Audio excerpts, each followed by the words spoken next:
तो चलिए अब हम लोग कौन सा सवाल देखेंगे।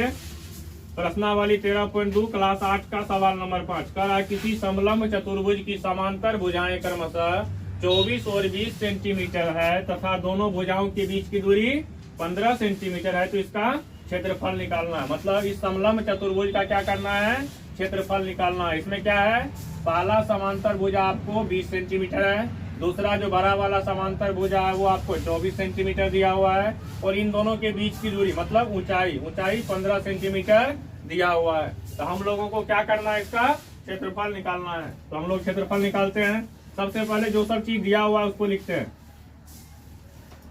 सबसे पहले आप लोगों को दिया हुआ है ए बी बराबर कितना है, ये समांतर भुजा है, कोष्ठ में इसको A1 लिख सकते हैं, पहला समांतर भुजा ये दिया हुआ है 20 सेंटीमीटर।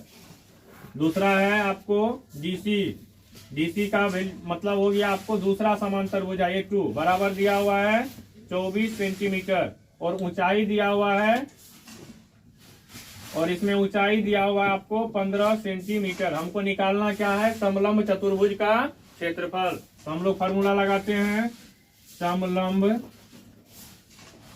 चतुर्भुज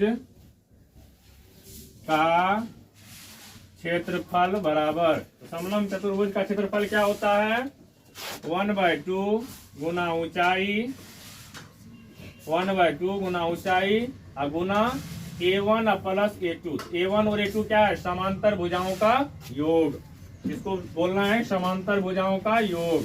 आगे चलिए, तो 1/2 मान बैठाते हैं, ऊंचाई कितना है 15 सेंटीमीटर, गुना A1 कितना है, A1 है आपको 20 और A2 है आपको 24। चलिए आगे, 1/2 गुना 15 सेंटीमीटर गुना 20 और 24 कितना होता है 44 सेंटीमीटर। इसको काट दो 2 से, 22 गुना 44, तो क्या बच गया मेरे पास 15 गुना 22, कितना हो जाएगा 15 दूना 30 का 0 और 15 दूना 30 और 3 33, 330 सेंटीमीटर स्क्वायर, यही इसका आंसर होगा।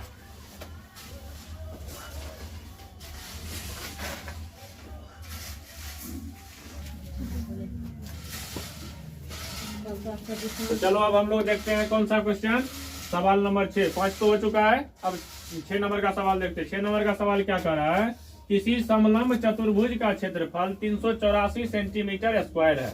यदि समांतर भुजाओं का अनुपात 3:5 हो और दोनों भुजाओं के बीच की दूरी 12 सेंटीमीटर हो, तो प्रत्येक समांतर भुजाओं की माप ज्ञात करना है। हमको क्या किया गया है, इसमें दिया जो गया है, सबसे पहले तो इसमें जो सब करना है वो सब कर लेते हैं। इन दोनों भुजा के बीच की दूरी जो दिया हुआ उसको लिखते हैं। तो दोनों भुजा के बीच की दूरी कितना दिया हुआ है 12 सेंटीमीटर, मतलब हो गया ऊंचाई मेरे पास कितना आ चुका है 12 सेंटीमीटर। अब कह रहा है इन दोनों समांतर भुजाओं का जो मान दिया है वो दिया है आपको किसमें, अनुपात में। अनुपात कितना कितना का है 3:5, तो बड़ा वाला का 5 होगा, छोटा वाला का 3 होगा। लेकिन क्या होगा, अनुपात को ज्ञात करने के लिए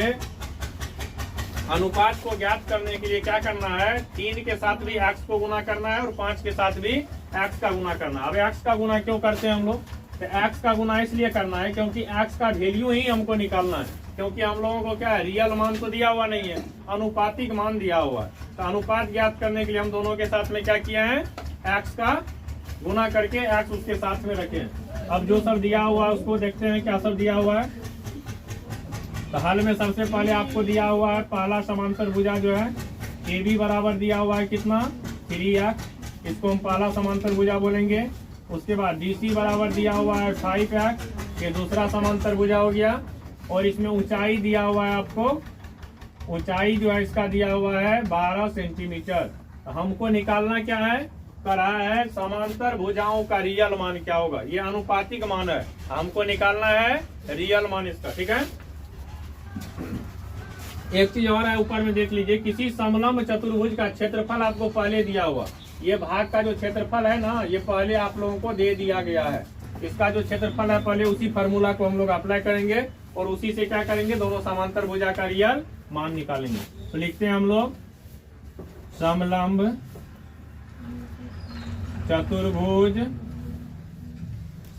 चतुर्भुज का क्षेत्रफल बराबर कितना दिया हुआ है 384 सेंटीमीटर स्क्वायर। इस साइड इसका फॉर्मूला लगा देंगे, क्या होता है 1/2 गुना ऊंचाई गुना A1 प्लस A2, मतलब दोनों समांतर भुजा का योग बराबर कितना 384 सेंटीमीटर स्क्वायर। तो 1/2 ऊंचाई कितना है 12 सेंटीमीटर, दोनों समांतर भुजा कितना है, एक है 3x दूसरा है 5x, तो कितना हो जाएगा बराबर 384 सेंटीमीटर स्क्वायर। आगे चलिए 2 से काटिए, 6 दूनी 12, इधर कितना हो गया 5 और 3 8x, तो 6 सेंटीमीटर गुना हो गया आपको 5 3 8x बराबर 384 सेंटीमीटर स्क्वायर। 8 इस साइड गुना में है, इसको ले चलिए उस साइड भागा में चला जाएगा, तो 8x बराबर क्या हो जाएगा 384 सेंटीमीटर स्क्वायर बटे ये हो जाएगा 6 सेंटीमीटर। 6 से काटिए इसको, 6 के 36, 2 50 24, 6 चौका 24 सेंटीमीटर बच गया। तो 8x बराबर कितना हो गया 64 सेंटीमीटर, इसीलिए x बराबर 64 बटे ये गुना में इधर आया तो भागा में 80 64।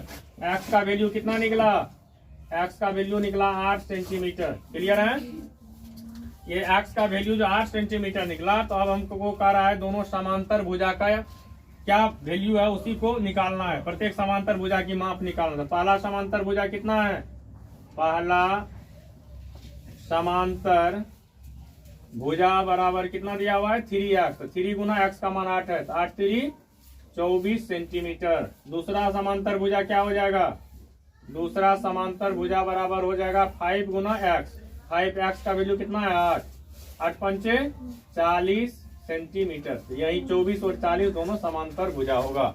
इस तरह से आप लोगों का 6 नंबर का सवाल भी कंप्लीट हो गया।